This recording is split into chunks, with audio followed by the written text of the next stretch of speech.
Hello, my fellow Sim Gamers. This is my third attempt at beating Graveyard Keeper.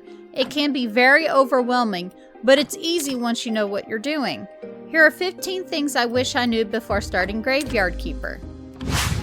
Things seem daunting at first since you need to focus on many tasks simultaneously, but remember that there is no time limit. You need to buy a teleport stone as soon as you can. It is a fast travel item, and best of all, it can be used indefinitely. However, it does have a cooldown timer. Because I thought it was a consumable item, I was too scared to use it in the first 2 attempts. I use it all the time now, and it's a great time saver. Early in the game, repairing tools can be costly. It costs 10 silver for each whetstone. Instead, sell your broken one to the blacksmith and buy a new one. This will save you money. You will shortly upgrade your tools anyway. When fishing, pay close attention to the movement of the character's arms. After 7 to 9 seconds, the arms will either lean forward or make a stutter motion. Once this happens, press the action button to hook the fish. If you wait for the bobber to sink under, it is too late to hook the fish. I found this out from CouchGuy421 on Reddit. Bonus tip! After unlocking the appropriate tech, you can gather moths and butterflies. Gather moths at night and butterflies during the day. You can do this by collecting flowers. They're not only useful for fishing, but can be decomposed into powders and solutions for alchemy.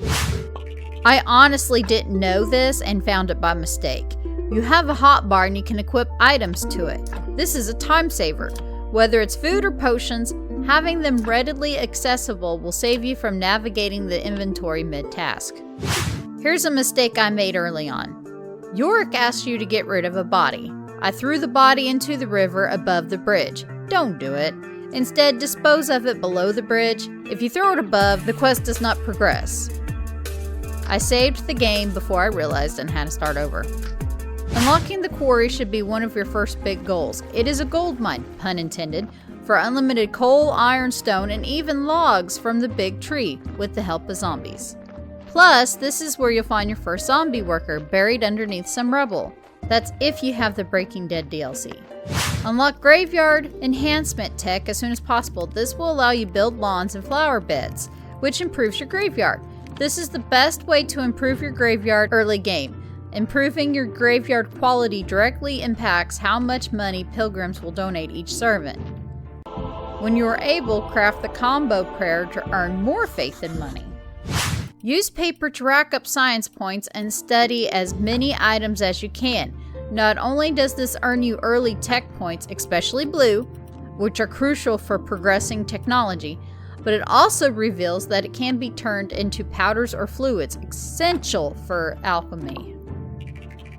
Remember, the more you sell an item, the less valuable it becomes. Diversify what you sell. For instance, sell coal and nails to the blacksmith, fish to the lighthouse keeper, wheat and flour to the miller, crops to the farmer, and much more. Also, trading with an NPC will eventually unlock higher tier items that you can buy and sell. If you're learning good tips from this video, I implore you to leave a like as it helps support my channel. Remove the blood and fat from corpses. As long as you do not make a surgical mistake, this will remove a red skull for each of the blood and the fat. Red skulls are bad for graveyard quality if you're planning on burying the body. Red skulls, however, do not affect the efficiency of zombies. If you have the Stranger Sins DLC, open the tavern as soon as you can. It is a whopping 80 silver total for the land and the construction, but it is worth it. I made the money back in a few game days. The Tavern Events are a great way to earn money. The Tavern Events can be tricky to provide food for. The best quality of food doesn't mean the food will appeal to the patrons.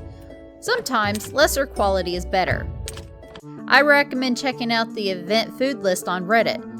The post called Throwing an Excellent Event, posted by user GamerGabby777, contains a spreadsheet of good, okay, and bad foods for each event.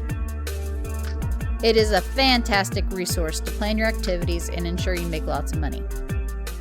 If you got the Game of Chrome DLC, you will have to help a refugee camp. The refugee camp isn't just for storytelling, treat it like a second farm. The farm works like a zombie farm, but quicker. Use the farm for a steady supply of crops. This will save you tons of time and help you focus on other parts of the game. The cook will use the farm and animal products to cook food for the refugee camp. Grab the dough and cook bread for yourself. Bread is excellent for energy and provides green points. Once you unlocked more recipes, use the dough for pasta or lasagna, which are foods that work great for Miss Charm's event in your tavern. If you're playing on the Nintendo Switch, there's a glitch regarding the upgrade to the tavern. If you're unable to place more tables, save your game and reload your save. It should work. Also, Better Save Sol DLC is not on the Switch. If you got any tips of your own, drop them in the comments, and I will see you next time.